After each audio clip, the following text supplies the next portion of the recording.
It's time for our 2026 midseason re-rank of the Mariners farm system, starting with prospects 30 through 21. Colby, hit it.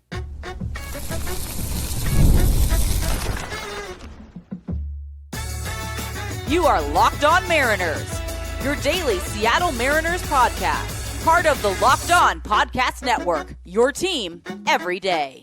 Ahoy, sailors. It is Wednesday, August 19th, 2026. My name is Taddy Gonzalez, and I'm joined as always by my co-host Colby Patnode. And to kick this show off, I have some great news for you.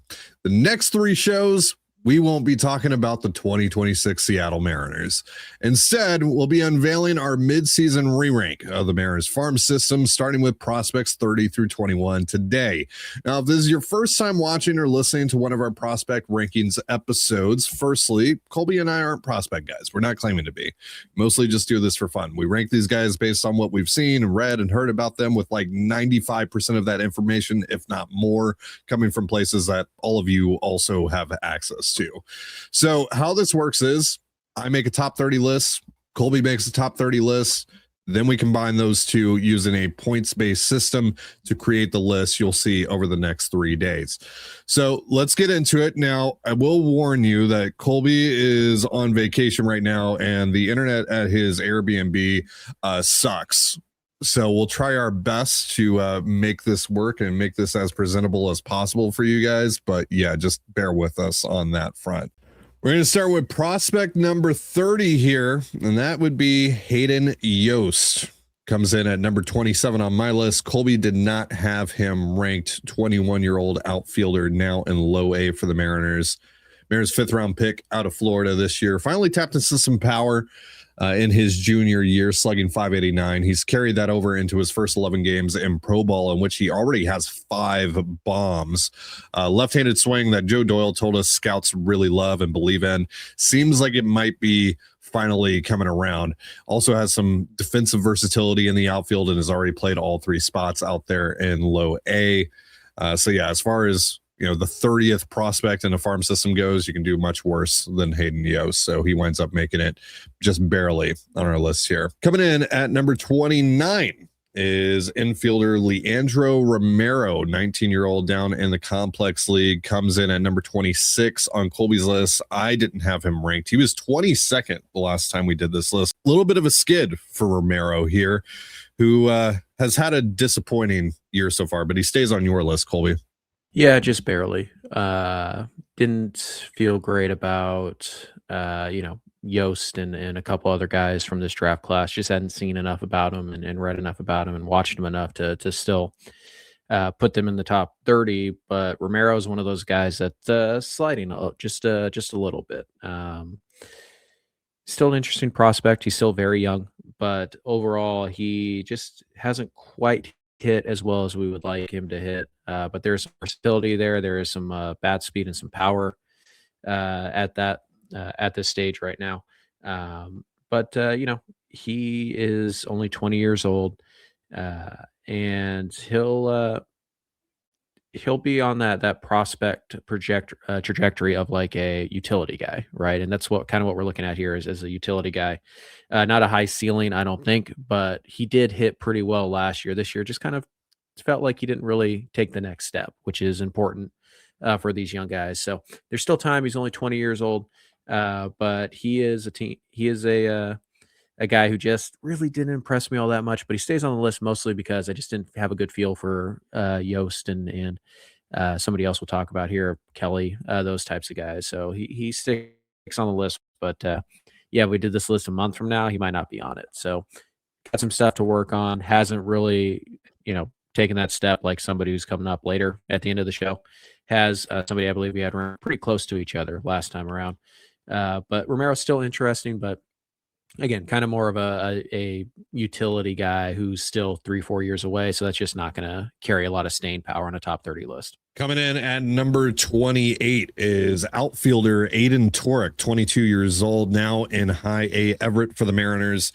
Comes in at number 27 on Colby's list, number 28 on my list. This is the first time he's been ranked in our top 30 rankings. And for good reason. He's having a fantastic season, has hit a ton of doubles down in the minors, 37 to be exact.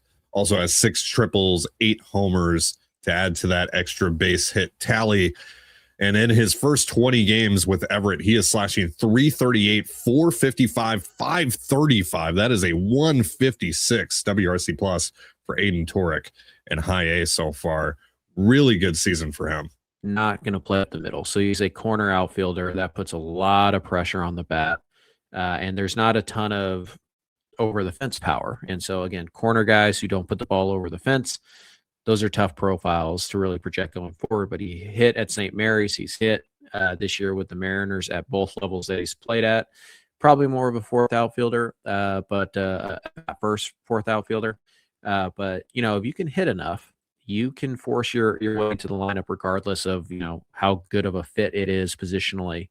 And Torek is just kind of one of those guys. He's a producer right now. He's more of a minor league producer than a real prospect, just because the tools aren't that loud.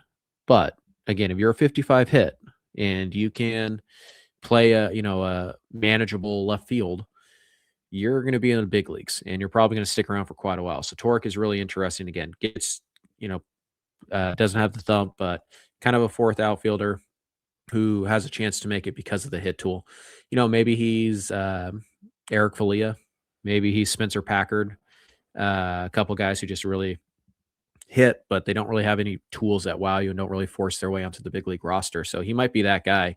But Torek right now is still early enough in his career that we don't know that yet. And he's performing. And at a certain point, if you're 22, 23, and you're performing at every level, you're going to get an opportunity. Whereas Falia was 28, 29 when he was performing. So Torek is really interesting.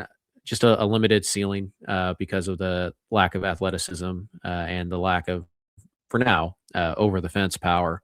But he hits a lot of line drives and really good approach at the plate. Pretty nice swing too. So definitely a guy to keep an eye on.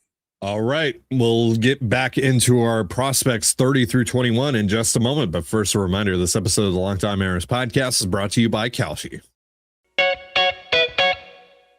Make baseball season more this year. On KALSHI, America's #1 prediction market platform, you can trade on every single game. Tonight, Seattle is trading at just 48% to beat Milwaukee, meaning a $100 trade pays out $208 if they win. On KALSHI, you're traded against peers in a live market, meaning there's no house. And as the probability changes, you can buy in and out of your position. Trade the draft pick, the game, and more on KALSHI. Download the KALSHI app and use the promo code LOCKEDON, that's LOCKEDON, to get up to $500 in bonus credits when you trade $25. KALSHI, KALSHI, trade on anything. 18 plus only. Restrictions and eligibility requirements apply. Event contract trading involves risk and may not be suitable for all investors. KALSHI products are not available in all jurisdictions. Prices, values, and available markets may differ from those mentioned. For more information, see kalshi.com/regulatory. And you're listening to the Locked On Mariners podcast, part of the Locked On Podcast Network, your team every day. Thank you so much for making us your first listen for all things Mariners. And also thank you for making Locked On the #1 sports podcast network. We're ranking prospects 30 through 21 in the Mariners farm system. Just went over prospects 30 through 28. Now coming in at number 27, it's right-handed pitcher Christian Little, 23-year-old down in high A, comes in at number 23 on Colby's list, number 29 on my list. He was number 24 the last time we did this. What do you think about Christian Little, Colby? I think this is the case of the Mariners keeping prospects down far longer than they should be. Christian Little should be in AA. He's got a 30% strikeout rate. Opponents are hitting 149 with a 260 on base and a 253 slug. Yeah, the walks are a little high, but he's a reliever. The Mariners are okay living with walks for their relievers. They always have been. They were okay with Munoz and Brash and Dominguez. So they're going to be okay with this. The stuff is really, really good. He gets a good number of ground balls, not an elite ground ball pitcher, but he gets a lot of strikeouts, a lot of ground balls. That's very limited damage that you can have against him. The fastball, 98 miles an hour with 20 inches of vertical break. He's probably the best pure reliever in the Mariners system. Again, it is a 65 grade fastball, 70 grade fastball, and he flashes a really good curveball as well. So he needs to be up in AA. There's just no question. But this guy, honestly, probably better than 3 guys in your major league bullpen right now. And I'm not counting Leo Rivas either. So, it's I think it's a bit absurd that he's not in Double A right now because again, this is a guy who could conceivably help you. Honestly, as soon as September, I really do think he's that good, that much, that much better than even a Davila type. But yeah, he should factor into the plans next year, assuming he stays healthy, because the strikeout rate is legit. It is near elite fastball. It is very, very good, and opponents just can't touch him in Everett. So I don't know why he's not in Double A getting challenged right now. Coming in at number 26 is infielder Trevor Lucas, 21 years old. Did not get ranked by Colby. I had him all the way at 21 on my list, and obviously wasn't ranked the last time we did this because he was the Mariners' 4th round draft pick this year out of UNC Wilmington. Really good glove that should have no issue sticking at third. The only question is if the bat will be worthy of third. But as Joe Doyle mentioned to us after the draft, the barrel rate and the slugging percentage jumped considerably from 2025 to 2026. He was 97th percentile in barrel percentage per overslot baseball and finished the year with a 556 slug. So maybe the pop is finally coming around to pair with his good bat to ball skills and good understanding of the strike zone. And if it doesn't, still a pretty decent shot. You're going to get a useful, highly athletic major league utility man who should rise fairly quickly. So that's why he made my list and made it, as high as he did. Yeah, I got to see it first. This is a guy who didn't perform at a big school. I mean, he performed, just not against elite competition or anything like that. But there is bat speed. There is some growing power there. And yeah, he is, by just about anybody's recollection, as soon as they learned about him, because Joe himself told us that he really didn't know who this guy was when the Mariners took him. The glove is going to be very good. He's going to be a plus defender at third. Again, is he Ben Williamson? I know people love Ben Williamson, but he's just not that good of a player, if we're being honest. But I will say Lucas has much better raw power, much more bat speed, and better exit velos.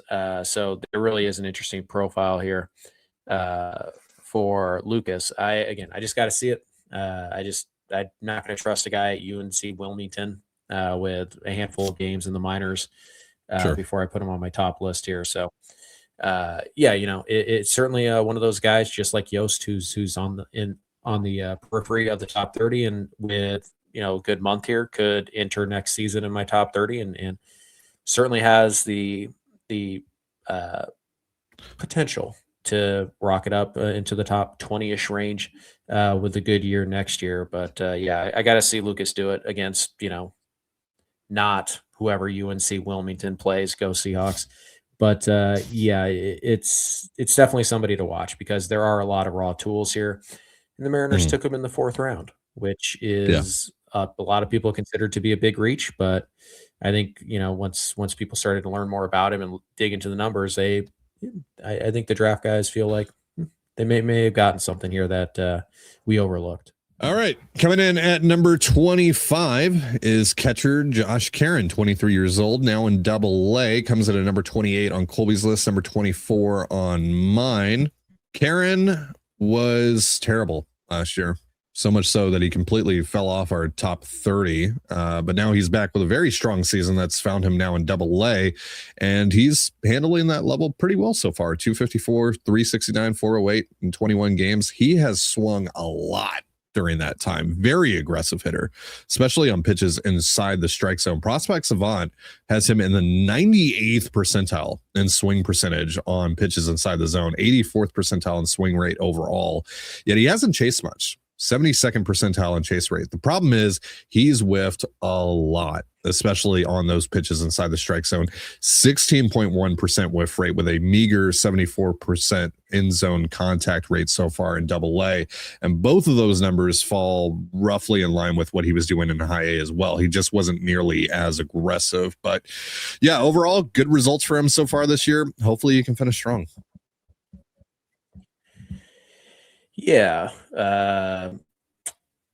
it's the swing and miss, man. It is a lot, and like we'll talk about with a few of these guys over the next few days, if you can't move strikes forward, you're really limiting your opportunity to successfully hit major league pitching, and that contact rate is just not going to fly. 31% K rate at high A, 17th percentile in whiff percentage in high A when last I checked. But the power is real. He seems to be a pretty solid catcher behind the dish. He's got a good arm. And this does scream as a backup catcher profile. It's pretty interesting. I don't know if he's gotten there yet, but last week he was 1 homer shy of 2020 as a catcher. So there is some athleticism here. There is a little bit of speed, but it's mostly instincts. This is a backup catcher profile. But again, if you're going to be a backup catcher and you have one significant offensive skill, you can have a nice career in the big leagues. And Karen certainly has the raw power to do it. He's also got a little bit of OBP skill. Like, he's not afraid to take walks, but he is ultra aggressive. So it's kind of one of those things you have to find the fine line between over aggressive and passive, right? You got to find something in the middle there to really sustain here. But again, the 30% strikeout rate is massive. So, but again, for a backup catcher, that's fine if he can keep it around that level. But if he goes to double it, if he goes AAA next year and it's 38%, like, that's just not workable, even for a backup catcher. So it's certainly a lot to like here. Obviously, we ranked him pretty similarly. But yeah, it's all nice to see him get off to a good start in Double-A. We know that ballpark down there is really difficult, especially for right-handed power bats. It's kind of what Karen is. So we'll see how he performs down there. But yeah, there's definitely a shot here that you have a good, solid backup catcher with some plus raw power. And that is a very valuable asset to have in your minor league system. And the Mariners, pretty good catching depth down there, and catching depth that is approaching the majors in the not too distant future. So, yeah, Josh Karen certainly more of a backup into that. But hey, major leaguer who can catch, potential major leaguer catcher, like, that's pretty darn valuable. All right, coming in at number 24 is right-handed pitcher Jackson Steensma, 22 years old, down in low A, comes in at number 25 on Colby's list, number 25 on mine, so we're perfectly in line with him. But because of how the points worked, he actually gets a little bit of a boost here and winds up at number 24 on our list. Wasn't ranked the last time we did this. A little bit of a concerning year for Steensma. First year in pro ball. He's a former Tommy John guy, and this year missed a considerable amount of time with a right forearm strain. So obviously that sends up some red flags, right? But he has returned from the forearm strain as of July 10th, and he has pitched on schedule since then. Overall this year, 4.13 ERA, down in low A with a 4.43 FIP. But a 12.95 Ks per nine, 2.20 walks per nine, and 32 2/3 innings. Any thoughts on Steensma? Yeah, pretty big guy, 6'4", 6'5", about 250 pounds, but he's a pretty decent athlete for the size, as well as for roughly 50 grade pitches. Fastball's probably closer to 55, 60. It's not an overpowering fastball, but it really plays up because plus extension by Steensma and a very low release height. So we know how the Mariners do with extension and release height and all of that. So the fastball will play up a little bit more. And again, like you mentioned, Tommy John last year, he's dealt with an injury this year. So there's still probably more in the tank in terms of velo on that heater as well, as they kind of build him back up. So he's a college draftee who might take a couple extra years just because of the injury history here. But there's a possibility here. You get a guy with above average control and command with 4 average or better pitches who gets extra fastball value because of the low arm slot and the plus extension. And that kind of adds up to being like a number four starter. That is a really valuable piece to have. And again, he's going to throw strikes. So it's about health and getting reps for Steensma. But this is a guy who could, in a year or so, he could be like top 15, top 12 even in this system if he can stay healthy and produce, because there are some really good tools here. And again, you have fastball value and you can throw strikes. You have an opportunity to be a quality big league pitcher. And Steensma has both of those things right now. Now he just needs health and he needs repetition. All right, we'll go over the final 3 prospects of the day in just a moment. But first, a reminder, this episode of the Longtime Mariners podcast is brought to you by Amazon.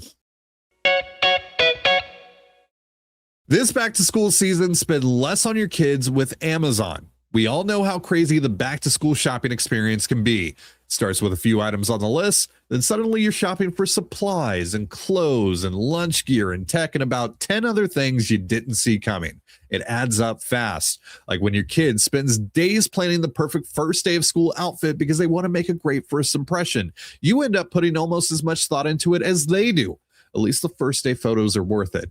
Or how about when it's 9 p.m., the night before school starts, and somebody suddenly remembers they need folders and notebooks and markers and apparently 12 other things nobody mentioned until now. Nothing gets the heart rate up quite like emergency school shopping. And I'm convinced that Prime's Deliver Tomorrow Before 7 a.m. feature was created exclusively for parents in this specific moment. So remember, with Amazon's low back-to-school prices, just spend less on your kids because every dollar you don't spend on them is a dollar you haven't spent on them. Shop back to school at Amazon and spend less on your kids. And you're listening to the Locked On Mariners podcast, part of the Locked On Podcast Network, your team every day. As always, if you want to hear from me and Colby even more and help support the show, we have a Patreon. It's called Control the Zone, and on there we talk Mariners, Seahawks, all the good stuff. For more information, go to patreon.com/Control the Zone. Link in the description of this episode. Coming in at number 23 on our mid-season prospect re-rank for the Mariners is Wyatt Queen, 21-year-old right-handed pitcher. Comes in at number 22 on Colby's list, number 26 on mine, and of course wasn't ranked the last time we did this because he was the Mariners' 11th rounder out of Oregon State this year. I'm really curious to see if they initially deploy him as a starter and how long of a leash they'll give him on that front. But if they bail on that idea, he should be able to quickly make his way to Seattle as a reliever. Really good stuff. Struck out a ridiculous 78 batters in 47 innings this year. Fascinating arm, Wyatt Queen.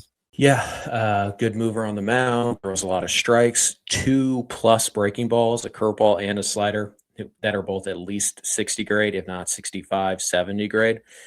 So the value or the question on whether or not he can start probably comes down to the fastball value. Not a bad fastball, but it's pretty straight. It's 95, 90, 93 to 96 in that range. So can you get a little more velo out of him? Can you find a way to extract a little more fastball value? But again, you have 2+ breaking balls and throws a good number of strikes. Like this isn't a guy who's just, firing up and hoping it's in the middle of the plate. Like this guy, he's got some control. He's got some command. He's good size. He's got a good build. He's got 2+ breaking balls already. So it comes down to the fastball value. If you can't find it, you probably can't be a starter. Like it's really hard to be an effective starter if you don't get value out of your fastball. Now, I mean, like Logan Gilbert doesn't have an incredible fastball.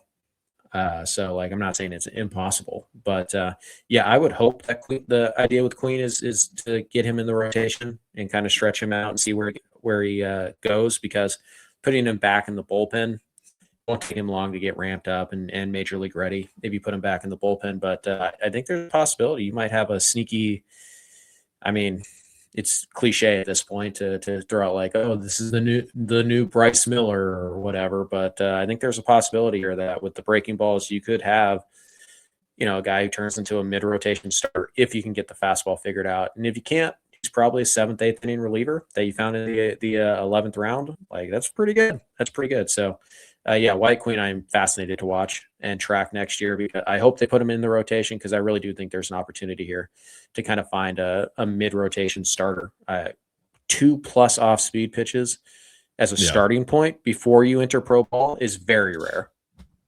Yeah, that's not typical for a reliever, quote unquote, that gets drafted in the 11th round. All right, coming in at number 22 on our list is Diego Contreras, utility man down in the complex league, just 18 years old, comes in at number 24 on Colby's list, number 23 on mine. Again, because of our points-based system to combine our two lists, he actually winds up at number 22 and makes a considerable jump here from 27 the last time we did this. That's for good reason, because he's had a really good year. 327, 408, 479 in his first year stateside. That's a 123 WRC plus. It was 19.9% K rate, 11.5% walk rate for Contreras down in the complex league. Not entirely dissimilar from Michael Arroyo, who we will talk about much later on Yes. this week. So he is undersized, to say the least. At last check, he's about 5'7", 5'8", about 150 pounds. So yeah, very, very slight frame, which is both kind of a Brock Rodden build in a way. Yeah. Mm-hmm. Probably about 30 pounds lighter though. Which is good. I mean, there's plenty of growth yet for Contreras. Like you said, he's produced very well stateside. He's not a great defender anywhere, but there is some versatility. He's athletic enough to go play those places and see if you can find him at home. He played mostly second base. He's also third base, left field this year as well. So it really does seem like this guy can hit. It's really good bat to ball skills, above average athleticism. We'll see how much home run power there is. Again, with that frame, it's kind of hard to project much, but we'll see if he can add, 20, 30 pounds of good muscle and good weight there, and he might be able to, be an average, fringe average power guy. Again, it's probably more of a utility role type of player like Brock Rodden, but this guy just hits. And again, he's 18 years old and he's performing like that stateside in his first taste. Like, that is really, really impressive stuff. So Contreras, a guy who could rocket up these boards pretty quick with a good year next year. I assume he'll go to the California League next year and take his chances there. And this is a really impressive year for an 18-year-old. But again, size, positionless, only really 1 year of any kind of stateside track record. It's going to take more than that to push him into the top 20, but a lot to like about this kid. All right, our last prospect of the day coming in at number 21 on our list is Eric Gion, infielder, 21 years old. Comes in at number 20 on Colby's list and number 22 on mine, another 2026 draftee for the Mariners, and a guy who is annoying as you know what to face if you're an opposing pitcher. Yeah, certainly the word on him. Pesky. He's a pest. He's, he makes a ton of contact. And at Stanford last year, started to see him get to the power on the pull side, which was a big point of interest for the Mariners in the draft this year. But nearly as many walks as strikeouts. He did it in the ACC, which is probably the second best baseball conference in the country. Sounds like a solid defender, probably not going to win any Gold Gloves, but will certainly be at least average at second base. Can he play other positions? Maybe. I don't know. That'll probably be important with the way Cole Young's anchored himself at second, but we're not projecting these guys, based on what role they could have for the Mariners tomorrow, right? So Gion, above average hit tool, found some power, found some exit velo, really a gnat, just fouls off a bunch of pitches, gets on base, not much of a base stealer, but a pretty good base runner, just a solid defender, just a lot of 50s across the board. And again, when you perform at a baseball school in a baseball conference and you have a bunch of average or slightly better than average tools, that's a really interesting profile. And again, maybe one that lacks the ceiling, but certainly one that deserved to be taken before the 9th round. So this is a really interesting pick by Seattle. And yeah, I like Gion quite a bit. And I like to hit over power. I'll take the hit tool over power tool because I think you can learn some power along the way. It's really tough to teach a guy who can't hit how to hit at the professional level. I think Gion can hit, so I'm really intrigued by him. Yep. All right, that is going to do it for our show. Prospects 20 through 11 will be coming your way tomorrow, and then the top 10 on Friday. Thank you so much for joining us here on the Locked On Mariners podcast, part of the Locked On Podcast Network, your team every day. For Colby Patnode, I'm Titan Gonzalez. Be sure to give us a follow on Twitter at LO_Mariners. You can follow me at Titan Gonzalez and Colby at CPAT11. That's CPAT11. We're also on Blue Sky. You can follow me at TDG, Colby at MLB Colby, and the show at Locked On Mariners. You can also find us on Instagram and TikTok at Locked On Mariners. Have yourself a beautiful baseball day, and we'll see you next time. Peace.